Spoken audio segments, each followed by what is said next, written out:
ഇന്ന് നമുക്കിതേ ഒരു അടിപൊളി പാസ്ത റെസിപ്പിയാണ് കേട്ടോ. എല്ലാവർക്കും ഇഷ്ടപ്പെടുന്ന ഒരു അടിപൊളി ഐറ്റം. അതിന് വേണ്ടിയിട്ട് ഞാനിവിടെ ഒരു കടായിലേക്ക് കുറച്ച് ഏറെ വെള്ളം എടുത്തിട്ടുണ്ട്. അതിലേക്ക് ആവശ്യത്തിന് ഉപ്പും ആവശ്യത്തിന് ഓയിലും ഒഴിച്ചു കൊടുത്ത് വെള്ളം നന്നായിട്ട് തിളച്ച് വരുമ്പം നമുക്ക് ആവശ്യമുള്ളത്ര പാസ്ത ഇട്ട് കൊടുത്ത് നന്നായിട്ട് വേവിച്ചെടുക്കാം. നല്ല വെട്ടി തിളയ്ക്കുന്ന രീതിയിൽ പാസ്ത മുങ്ങിക്കിടക്കുന്ന രീതിയിൽ ഇതുപോലെ വേണം വെള്ളം എടുക്കാൻ വേണ്ടിയിട്ട്. ആ സമയം കൊണ്ട് നമുക്കൊരു സോസ് ഉണ്ടാക്കണം. അതിനായിട്ടൊരു ബൗളിലേക്ക് കുറച്ച് ചില്ലി ഫ്ലേക്സ്, ഒരു അരമുറി ക്യാപ്സിക്കം ചെറുതായിട്ട് അരിഞ്ഞെടുത്തത്, ഒരു ചുള വെളുത്തുള്ളി, അതായത് ഒരു കുടം മൊത്തം എടുത്തിട്ടുള്ളത് ചെറുതായിട്ട് അരിഞ്ഞതും, പിന്നെ ഞാൻ കുറച്ച് സ്പ്രിംഗ് ഒനിയനും കൂടെ എടുക്കുന്നുണ്ട്. ഇതൊരു നിർബന്ധമില്ല കേട്ടോ, ഞാൻ ഉള്ളതുകൊണ്ട് ചേർത്തുന്നേ ഉള്ളൂ. ഉണ്ടെങ്കിൽ നല്ലതാണ്. ഇനി അല്ലെങ്കിൽ ചെറിയുള്ളി ചെറുതായിട്ട് അരിഞ്ഞിട്ട് ചേർത്ത് കൊടുത്താലും മതി.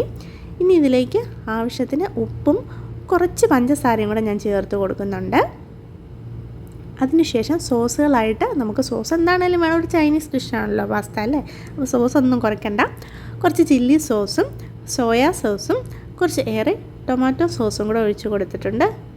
ഇനി ഇതിലേക്ക് ആവശ്യമായിട്ടുള്ളത് കുറച്ച് എണ്ണ നന്നായിട്ട് ചൂടാക്കി എടുത്തിട്ട് അതിലേക്ക് കുറച്ച് വെള്ളം കൂടെ ഒഴിച്ച് കൊടുത്തതാണ്. അതും ഇതിലേക്ക് ഒഴിച്ച് കൊടുത്ത് നന്നായിട്ടൊന്ന് മിക്സ് ചെയ്തെടുക്കണം. അപ്പോൾ നമ്മുടെ സോസ് ഇവിടെ റെഡി ആയിട്ടുണ്ട്.